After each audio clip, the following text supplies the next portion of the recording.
I'm Karen McCarthy. Thanks for joining me here on my channel, Let's Karen-ize. I have my own unique way of thinking, acting, doing, and I call that Karen-izing. So it'll be a little bit of everything and something for everyone.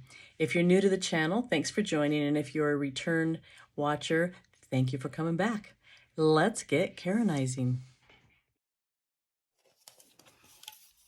Hi there, Karen here.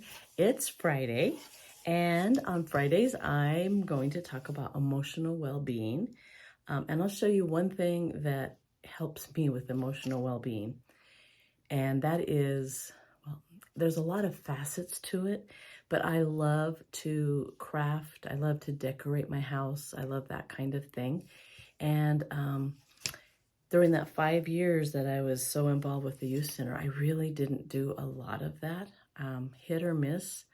Before the COVID epidemic hit, I was actually doing workshops for what I'm going to show you today. And that was my social outlet. So it was, although I really didn't have time to craft myself during those workshops, I helped other people craft. And so that was my social outlet. And that was about the only time I did anything like that.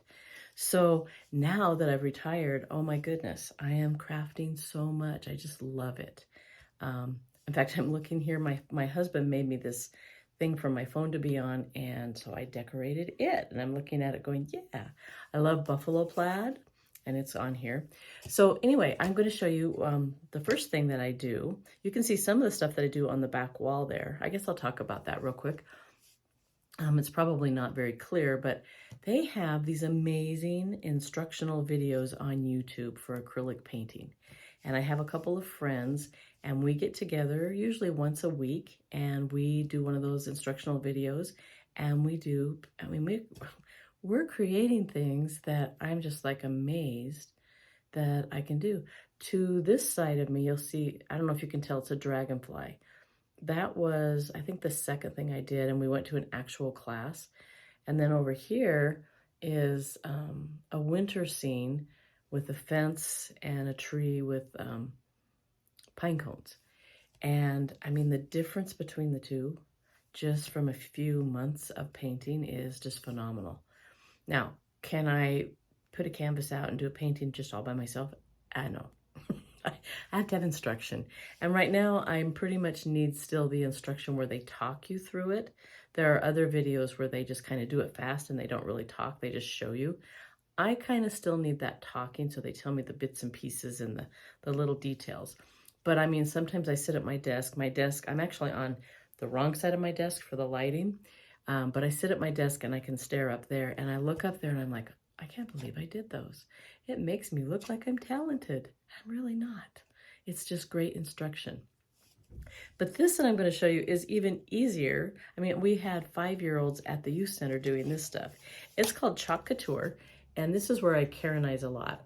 This I got from the Dollar Tree. I painted it green, and then I did Chalk Couture with the white buffalo plaid. And what it is, they're silk screen transfers. And so they can get a lot of, I don't know if you can see all the little details in there that you really can't get with regular stencils. They also are self-sticking, so you don't get as much of that bleed through. I love stenciling. I even did my stairs at my other house and all of this. But that bleed through, you'd think it was really good. You pull it up and you don't get that with this.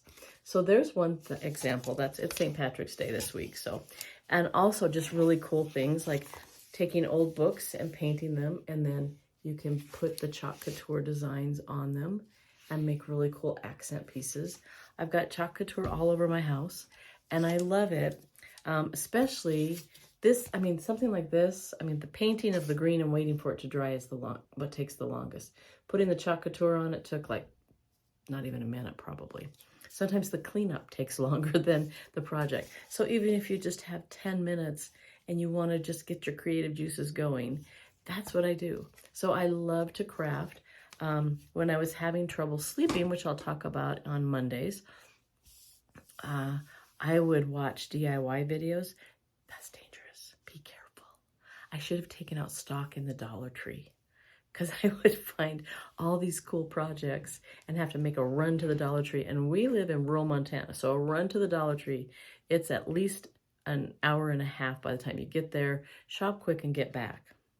So that was dangerous. I was making a lot of trips, but I was having a ball, and it really did a lot for my emotional health. I was pretty beat down from all the stress and some things that had happened in the last 5 years, probably even longer than that. And so emotionally, I was pretty fragile. And this has been so helpful in getting me back to feeling more like myself, acting more like myself, that type of thing. So whatever your hobby is, make some time for it. My husband's hobbies, he likes to reload, and he loves to tie flies. I always say it backwards. Tie flies. Those are his winter hobbies. This is my winter hobby. We have other summer hobbies that we'll talk about later, but we try to make sure that we're making time for them. Some of our hobbies take a little longer than others, and so, if you can even make time once a month, that's going to be to your benefit. So make time for yourself.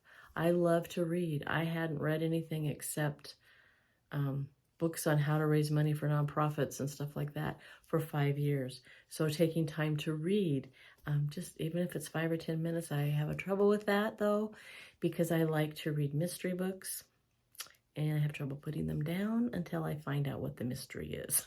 So anyway, hope that helps a little bit. Let me know what your hobbies are. Even if you're not having time for them right now, what are your hobbies? What are your interests? What do you like to do to help with your emotional well-being? Don't be shy. Say hi. Let me know you're here. Bye.